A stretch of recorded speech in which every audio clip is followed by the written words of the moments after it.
Assalamualaikum warahmatullahi wabarakatuh. Ya syabab, insyaAllah Uma akan menjawab beberapa pertanyaan penting terkait Syiah.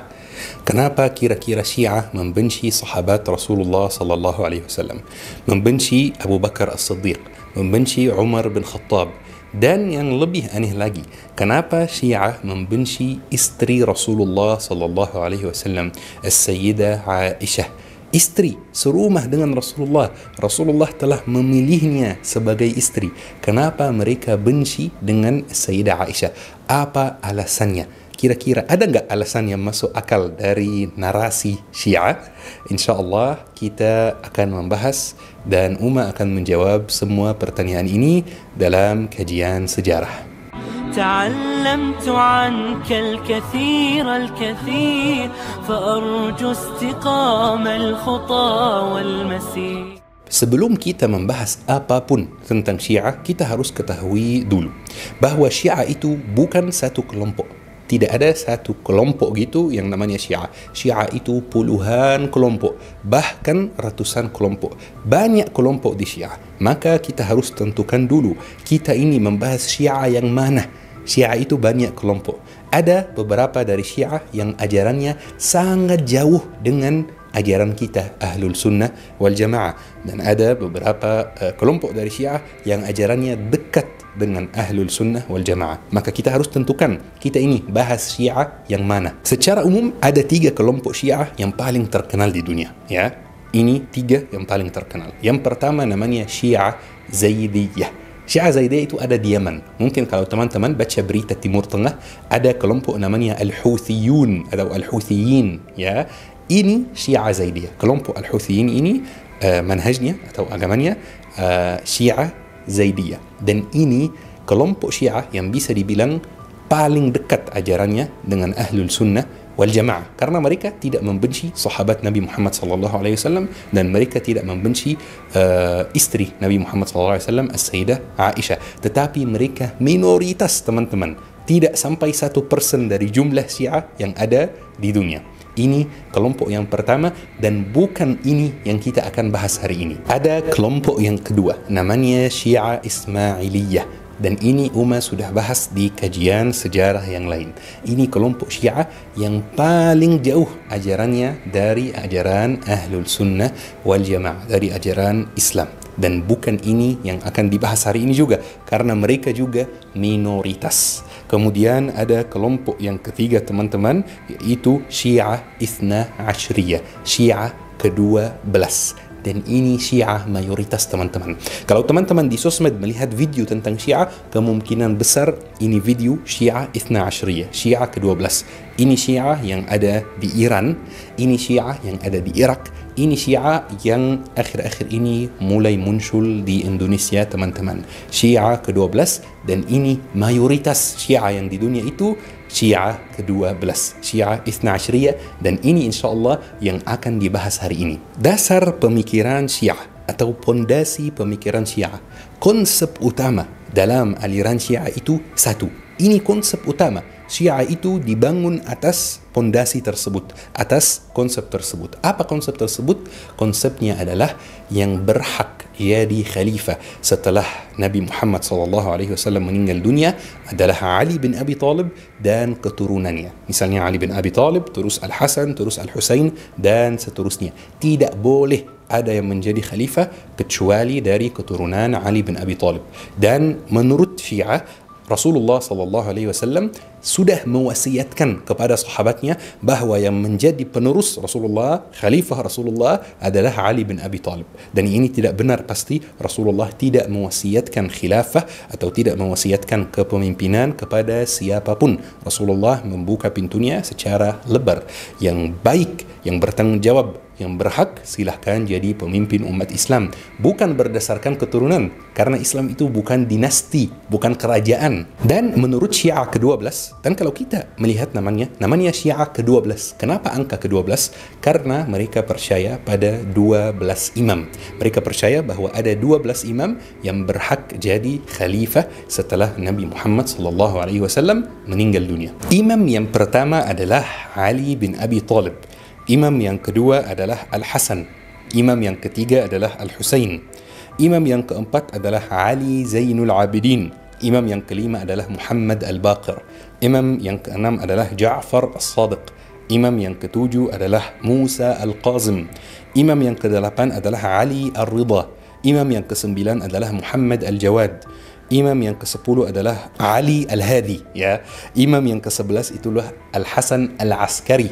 Imam yang ke-12 adalah Muhammad Al-Mahdi, dan Muhammad Al-Mahdi ini menurut Syiah adalah Imam Al-Mahdi. Imam Al-Mahdi yang kita semua ketahui adalah Muhammad Al-Mahdi menurut Syiah ke-12 ini. Dan menurut mereka Imam Muhammad Al-Mahdi itu belum muncul, masih tersembunyi, dan dia akan muncul pada suatu saat untuk menyelamatkan umat Islam menurut Syiah. Makanya teman-teman, mereka sebut Imam Al-Mahdi Al-Muntazar. Teman-teman jangan pakai istilah Al-Muntazar itu. Al-Muntazar itu artinya yang ditunggu-tunggu.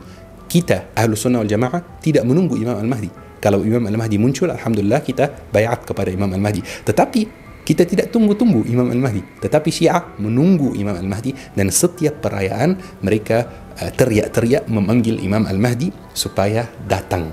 Makanya kita Ahlus Sunnah wal Jamaah istilah yang kita bisa pakai adalah Imam Al-Mahdi, bukan Al-Mahdi Al-Muntazar. Kata Al-Muntazar itu istilah Syiah. Selain 12 imam itu teman-teman, menurut Syiah tidak boleh ada yang menjadi pemimpin umat Islam. Jadi otomatis menurut Syiah para sahabat, khususnya Abu Bakar As-Siddiq dan Umar bin Khattab, merebut kekuasaan yang menjadi hak Ali bin Abi Thalib. Mereka merebut kekuasaan dari Ali bin Abi Thalib. Mereka memaksa umat Islam untuk menerima Abu Bakar As-Siddiq sebagai khalifah. Tetapi ini semuanya tidak benar. Kita semua ketahui bahwa Muhajirin dan Ansar berkumpul di Thaqifat Bani Sa'idah setelah Rasulullah meninggal dunia, dan ini sudah dijelaskan di kajian-kajian sebelumnya. Muhajirin dan Ansar berkumpul di Thaqifah Bani Sa'idah dan bermusyawarah siapa yang berhak jadi khalifah, dan mereka semua sepakat bahwa yang berhak jadi khalifah adalah Abu Bakar As-Siddiq, teman-teman.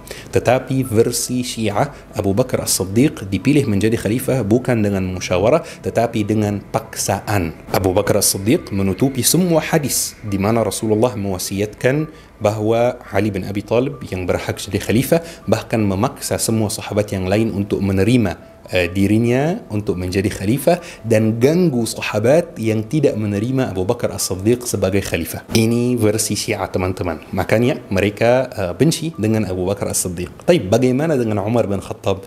Syiah juga benci dengan Umar bin Khattab karena menurut Syiah Umar bin Khattab membantu Abu Bakar As-Siddiq merebut kekuasaan dari Ali bin Abi Thalib. Bahkan menurut mereka ada satu cerita yang sangat aneh. Umar bin Khattab dikirim oleh Abu Bakar As-Siddiq ke rumah Fatimah, anak Rasulullah sallallahu alaihi wasallam, untuk memaksa dia bayat kepada Abu Bakar As-Siddiq. Dan ketika Umar bin Khattab sampai rumah Fatimah, Umar bin Khattab dorong pintunya dengan keras karena Fatimah tidak mau buka pintu. Dan kebetulan di pintu ini ada paku. Paku ini masuk tusuk perut Fatimah yang lagi hamil waktu itu. Dan ini tidak benar. Fatimah tidak hamil waktu itu. Yang lagi hamil waktu itu membawa saudara Al-Hasan dan Al-Husain, namanya Muhsin menurut Syiah, dan kehamilannya itu gugur gara-gara Umar bin Khattab dorong pintunya dan paku ini masuk ke perut Sayyidah Fatimah. Makanya mereka juga membenci Umar bin Khattab. Ini cerita yang terasa dari alam lain, teman-teman. Tidak ada dalilnya dan tidak ada sumber apapun dalam sejarah. Tidak ada yang menceritakan hal seperti itu. Masa mereka membenci Abu Bakar As-Siddiq? Abu Bakar As-Siddiq orang yang menemani Rasulullah sallallahu alaihi wasallam saat hijrah. Kalau memang Abu Bakar As-Siddiq orang jahat, kenapa Rasulullah sallallahu alaihi wasallam memilih Abu Bakar As-Siddiq sebagai teman, sebagai sahabat dekat? Kenapa Rasulullah sallallahu alaihi wasallam menikah dengan anak Abu Bakar As-Siddiq? Rasulullah sallallahu alaihi wasallam bersabda, "Law wuzina iman Abi Bakr bi imani ahli al-ard la rajahat kaffatu Abi Bakr." Seandainya keimanan Abu Bakar As-Siddiq ditimbang dengan keimanan semua penduduk bumi, maka sungguh keimanan Abu Bakar As-Siddiq lebih berat dibanding semua keimanan penduduk bumi. Mohon maaf ini berarti Rasulullah tidak bisa memilih teman? Na'udzubillah min zalik. Na'udzubillah. Rasulullah manusia maksum. Masa Rasulullah tidak bisa memilih sahabat dekatnya? Kalau Abu Bakar As-Siddiq orang buruk, kenapa Ali bin Abi Thalib bayat kepada Abu Bakar As-Siddiq?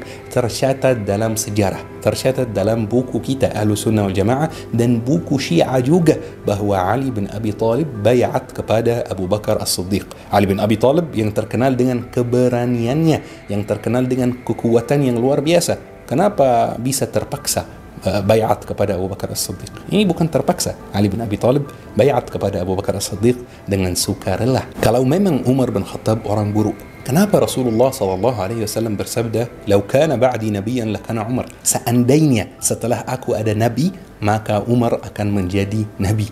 Kenapa Rasulullah SAW bersabda, "Inna Allah wada'a al-haqqa ala lisani Umar yaqulu bih."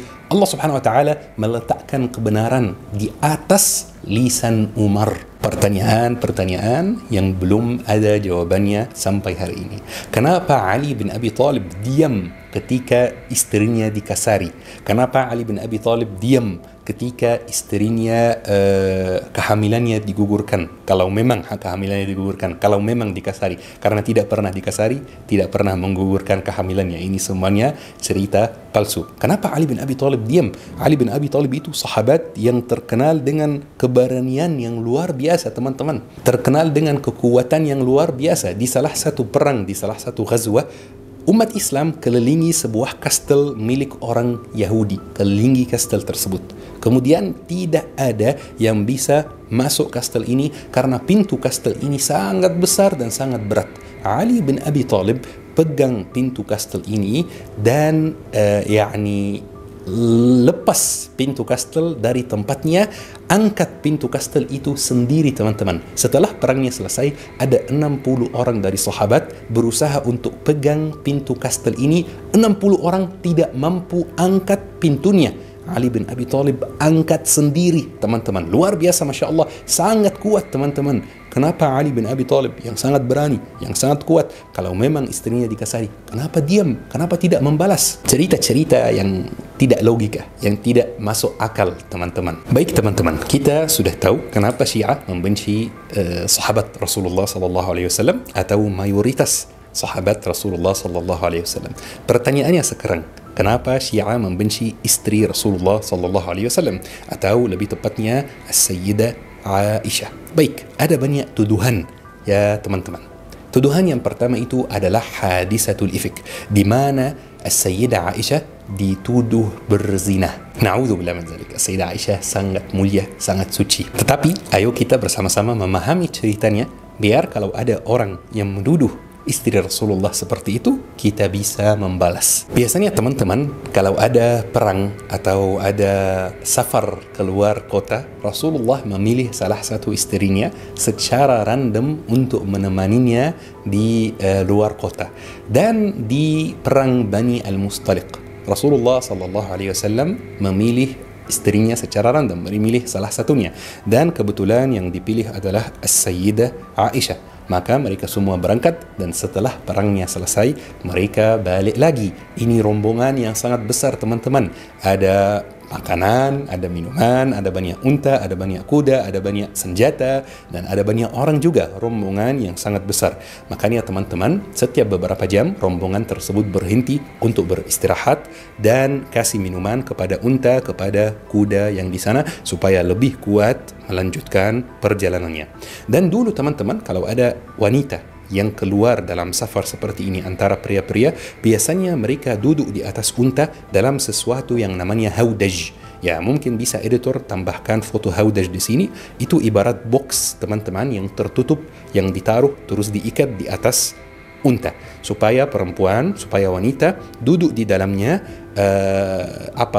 terjaga dari debu, terjaga dari berisik, dan juga supaya duduk santai, duduk bebas, tidak kelihatan oleh pria yang non-mahram. Ketika rombongan itu balik dan mereka berhenti istirahat, teman-teman, jadi Sayyidah Aisyah keluar dari haudaj karena ada urusan, misalnya buang air kecil, buang air besar, biasanya agak jauh dari rombongan karena nggak ada toilet, betul kan? Jadi pas Sayyidah Aisyah agak jauh buang air besar atau buang air kecil, haudajnya atau rombongannya itu udah mau berangkat, dan orang yang tugasnya mengangkat haudaj itu tidak tahu kalau Sayyidah Aisyah keluar dari haudaj, dan Sayyidah Aisyah waktu itu berat badannya masih ringan sekali, tidak gemuk ya, tidak gendut. Makanya orang yang tugasnya mengangkat haudaj itu dia nggak tahu kalau Sayyidah Aisyah tidak ada di dalam haudaj. Makanya dia angkat haudaj, taruh haudaj di atas unta, dan mereka berangkat meninggalkan Sayyidah Aisyah karena mereka sangka kalau Sayyidah Aisyah masih di dalam haudaj. Ketika Sayyidah Aisyah balik, rombongannya tidak ada. Makanya Sayyidah Aisyah duduk, pasti bentar lagi mereka akan sadar kalau aku nggak ada di dalam haudaj dan mereka akan balik menjemput aku. Sayyidah Aisyah duduk menunggu rombongannya. Dan pas Sayyidah Aisyah duduk, Sayyidah Aisyah ketiduran, teman-teman. Dan pas Sayyidah Aisyah tidur, teman-teman, ada sahabat Rasulullah SAW yang juga mengikuti rombongannya, tetapi mungkin agak telat atau gitu. Namanya Safwan. Dia melihat dari jauh ada wanita yang duduk tidur, maka dia dekati. Pas dia dekati, kalau tidur kan melepaskan cadarnya, ya. Pas dia dekati, dia mengucapkan la ilaha illallah, la haula wala quwata illa billah, supaya wanita sadar ada pria yang non-mahram yang mendekati, supaya dia tutupi wajahnya atau pakai jilbabnya seperti ini. Dan ini kebiasaan yang masih ada di negara Arab sampai hari ini. Kalau ada pria yang non-mahram masuk ruangan atau mendekati ruangan di mana ada wanita yang bukan ibunya, bukan adiknya, bukan kakaknya, bukan istrinya, dia mengucapkan la ilaha illallah, astaghfirullah, la haula wala quwata illa billah, supaya mereka dengar suaranya dan mereka langsung pakai jilbab. Jadi Sayyidah Aisyah langsung berdiri, terus naik unta punya Safwan ini, kemudian Safwan hanya memegang tali unta dan jalan depan Sayyidah Aisyah. Ya, jadi jalan depan unta, tidak berbicara sama sekali dengan Sayyidah Aisyah sampai mereka mendekati Madinah, teman-teman. Dan kebetulan di Madinah mereka itu masuk di siang hari, dan kebetulan juga di tempat mereka masuk Madinah itu ada siapa? Ada Abdullah bin Abi bin Salul, orang yang merupakan kepala orang munafik di Madinah, ketua orang munafik di Madinah, teman-teman, orang yang mengarahkan dan memandu orang-orang munafik. Ketika dia melihat Sayyidah Aisyah masuk dan Safwan depan Sayyidah Aisyah memandu untanya, pegang tali untanya, langsung Abdullah mengatakan sepertinya ada sesuatu yang terjadi antara mereka berdua. La ilaha illallah. Dia menuduh Sayyidah Aisyah berzina, menuduh Sayyidah Aisyah melakukan maksiat tersebut, dan dia mulai menyebarkan kabar tersebut di antara orang munafik yang lain. Dan dalam waktu beberapa jam, kabar tersebut sudah tersebar di Madinah bahwa na'udzubillah Sayyidah Aisyah berzina dengan Safwan. Tetapi teman-teman, Allah subhanahu wa ta'ala menurunkan wahyu Al-Quran surat An-Nur mulai ayat 11 sampai ayat 20, membebaskan Sayyidah Aisyah dari dosa tersebut dan menjaga reputasi Sayyidah Aisyah, dan menyampaikan bahwa Sayyidah Aisyah tidak melakukan dosa tersebut. Teman-teman bisa baca sendiri di Al-Quran surat An-Nur ayat 11 sampai ayat 20. Maka alhamdulillah Sayyidah Aisyah dibebaskan dari dosa tersebut, bukan dari manusia, tapi Allah subhanahu wa ta'ala yang menurunkan wahyunya membebaskan Sayyidah Aisyah dari dosa zina. Tetapi teman-teman, Syiah mengabaikan ayat-ayat Al-Quran 11 sampai 20 surat An-Nur. Mereka mengabaikan ayat ini dan masih menuduh Sayyidah Aisyah berzina. Kalau memang Sayyidah Aisyah berzina, kenapa Rasulullah tidak menceraikannya? Betul kan? Kalau memang Sayyidah Aisyah melakukan dosa tersebut, kenapa masuk Madinah dengan Safwan di siang hari? Biasanya orang yang melakukan dosa ini biasanya mau sembunyi-sembunyi di malam hari ketika semua orang tidur. Kenapa masuk di siang hari? Ada juga teman-teman satu tuduhan lagi yang Syiah sebarkan, dan menurut saya tuduhan ini agak aneh dan agak lucu. Katanya Sayyidah Aisyah bekerja sama dengan Sayyidah Hafsah dan Sayyidina Abu Bakar As-Siddiq, dan mereka taruh racun di obat Rasulullah sallallahu alaihi wasallam sebelum Rasulullah meninggal dunia. Jadi Rasulullah makan obatnya yang sudah dicampur dengan racun, maka Rasulullah meninggal dunia. Jadi menurut mereka Sayyidah Aisyah meracuni Rasulullah sallallahu alaihi wasallam. La ilaha illallah. Ini teman-teman hanya dua tuduhan, dua alasan kenapa Syiah membenci Sayyidah Aisyah, dan masih ada sekitar 3 atau 4 tuduhan yang lain. Tetapi pembahasannya lebih panjang dan biar juga kajian terasa ringan, tidak berat ya, kita cukup membahas 2 tuduhan ini saja. Teman-teman, kita sudah menjelaskan isi pembahasannya, tetapi ada satu hal yang merupakan pesan dan permintaan dari saya. Tolong jangan saling caci maki di komentar. Tolong jangan saling mengkafirkan di komentar. Mau menyampaikan pendapat, boleh, tidak apa-apa, tidak ada masalah. Mau mengkritik pendapat lain, boleh, tidak ada masalah. Mau mengkritik pendapat umat sendiri, boleh, tidak ada masalah. Tetapi jangan saling mencaci maki, jangan saling mengkafirkan. Khususnya mengkafirkan itu, soalnya menyebut satu orang dengan panggilan kafir itu hal yang sangat berat, teman-teman. Rasulullah sallallahu alaihi wasallam bersabda, "Man qala li akhihi ya kafir faqad ba'a biha ahaduhuma." Barang siapa yang panggil saudaranya ya kafir, panggil saudaranya wahai kafir, maka pasti salah satunya kafir. Jika saudaranya memang kafir, khalas, sudah dia kafir. Tetapi jika saudaranya ternyata bukan kafir, ternyata itu tuduhan, ternyata tidak benar dia kafir, maka yang panggil itu dialah yang kafir. Ya Allah, teman-teman, sangat bahaya. Kenapa? Karena bisa jadi kita panggil satu orang, kamu kafir, tetapi ternyata dia nggak kafir. Di sisi Allah, di mata Allah, dia nggak kafir. Ternyata kita yang kafir. Kita mengkafirkan diri sendiri dengan hal tersebut. Maka hal tersebut sangat bahaya, teman-teman. Bisa jadi kita sholat, puasa, infak, kita berbuat kebaikan, nanti di akhirat ternyata semua amalan kita ini tertolak karena kita kafir, karena kita memang nggak muslim. Kok bisa nggak muslim? Iya, karena pernah suatu hari panggil saudara dengan kafir, dan ternyata saudara yang dipanggil kafir itu bukan kafir. Maka kekafiran itu balik ke kita. Kenapa ada yang mau membahayakan akhiratnya dan sembarangan memanggil orang lain kafir, memanggil kelompok lain kafir? Memang ada beberapa kelompok yang kafir, memang ada beberapa orang yang kafir, tetapi pesan saya, ini bukan tugas antum, teman-teman, bukan tugas antum. Biarkan hal ini kepada ulama. Biarkan ulama yang paham ilmu agama, yang bertanggung jawab atas keputusannya, biarkan mereka yang menentukan, biarkan mereka yang menyampaikan hal ini. Kalau antum paham ilmu agama dan merasa diri sudah cukup dalam soal ilmu agama, ya terserah. Tetapi harus siap bertanggung jawab atas setiap statement yang kita keluarkan, atas setiap pernyataan yang kita keluarkan. Semoga insyaAllah kita bisa menjaga akidah kita, Ahlus Sunnah wal Jamaah. Semoga kita dijauhkan dari akidah-akidah yang menyimpang. Semoga kajian hari ini bermanfaat. Syukran, teman-teman. Ayo kita akhiri dengan doa kafaratul majlis. Subhanakallahumma bihamdik, asyhadu an la ilaha illa anta, astaghfiruka wa atubu ilaik. Syukran. Wassalamualaikum warahmatullahi wabarakatuh.